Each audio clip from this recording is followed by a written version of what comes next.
شدید نقصان پہنچا، ملبے تلے لوگوں کے دبے ہونے کی اطلاعات۔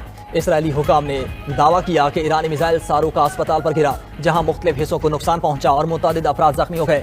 تازہ ایرانی میزائل حملے پر اسرائیلی وزیر اعظم نیتنیاہو آگ بگولا ہو گئے، کہا کہ ایرانی حکمرانوں کو اسپتال پر حملے کی بھاری قیمت چکانا پڑے گی۔ اسرائیلی وزیر دفاع نے ایرانی سپریم لیڈر کے قتل کی دھمکی دے دی۔ اسرائیل کوارٹرز نے حرزہ سرائی کی کہ اس حملے کا بدلہ خامنہ ای کو قتل کر کے لیا جائے گا۔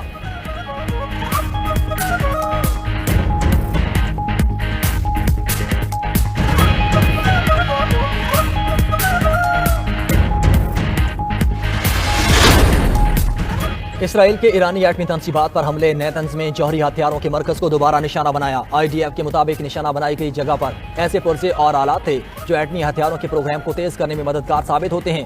اسرائیل نے ایران کے عراق ہیوی واٹر ایٹمی ری ایکٹر پر بھی حملہ کیا۔ اسرائیلی فوج نے ری ایکٹر کے آس پاس رہنے والے شہریوں کو انخلاء کی وارننگ دی تھی۔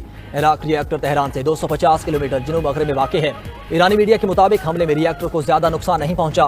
اسرائیلی فضائیہ نے تہران میں ریڈ کراس کے ہیڈ کوارٹر کے قریب بھی میزائل داغے۔ اسرائیلی فوجی حکام نے نیتنز، موشہر، اصفہان اور عراق ایٹمی تنصیبات پر حملوں کی تصدیق کر دی، کہا کہ ایرانی ایٹمی تنصیبات پر حملے بڑے پیمانے پر کیے گئے ہیں۔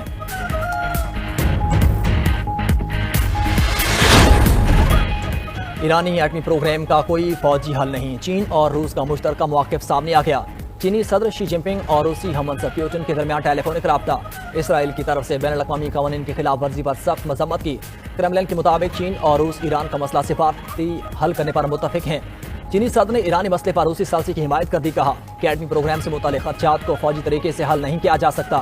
مشرق وسطیٰ میں کشیدگی کم کرنے کی ضرورت ہے، روس ثالثی کشیدگی کم کرنے میں مددگار ہوگی۔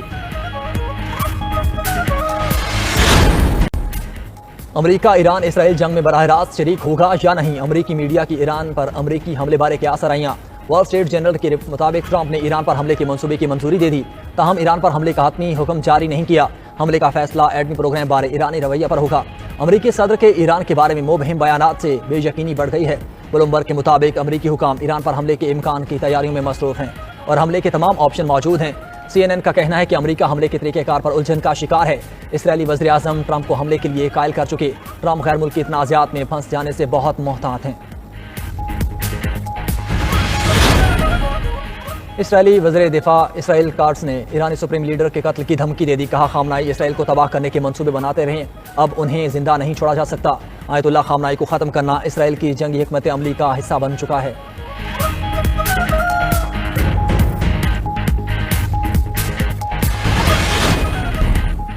پاکستان کی ایک بار پھر ایران پر اسرائیلی جارحیت کی شدید مذمت۔ ترجمہ دفتر خارجہ نے کہا کہ اسرائیل ایرانی ایٹمی تنصیبات کو نشانہ بنا رہا ہے، یہ IAEA سیف گارڈ اور دیگر عالمی قوانین کی خلاف ورزی ہے۔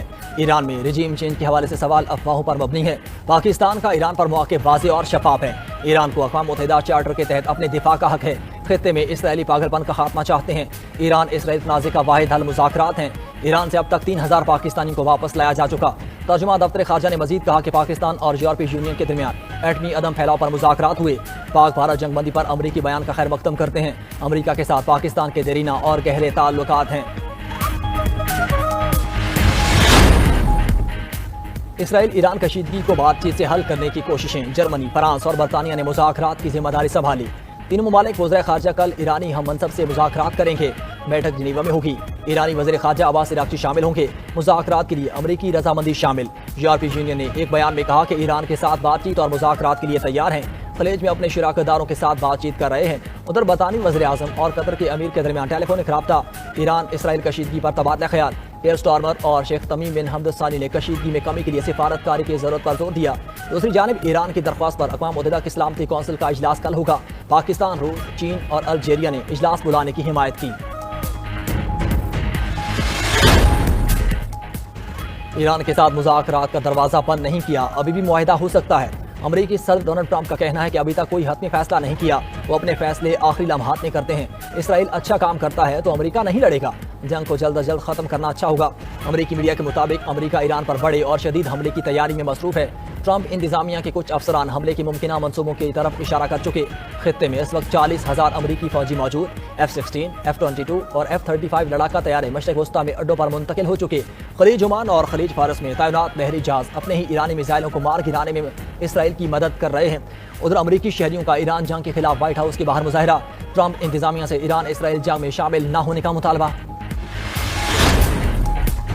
روس نے امریکہ کو ایران اسرائیل تنازع سے دور رہنے کی وارننگ دے دی۔ روسی حکام کا کہنا ہے کہ امریکہ ایران اسرائیل تنازع میں فوجی مداخلت کے بعد رہے۔ روس کا اسرائیل سے موشر کے ایٹمی پلانٹ پر فضائی حملے فوری بند کرنے کا بھی مطالبہ۔ کہا کہ 200 سے زائد روسی جوہری ماہرین ایران میں ہیں۔ اسرائیل نے روسی ماہرین کو نقصان نہ پہنچانے کی یقین دہانی کرائی۔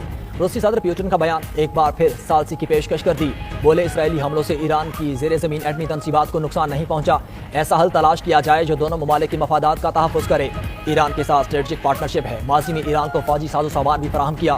پیوٹن مزید بولے کہ مغربی سیاستدانوں کی سوچ احمقانہ ہے۔ ایران میں رجیم چینج آپریشن کے تباہ کن نتائج ہوں گے۔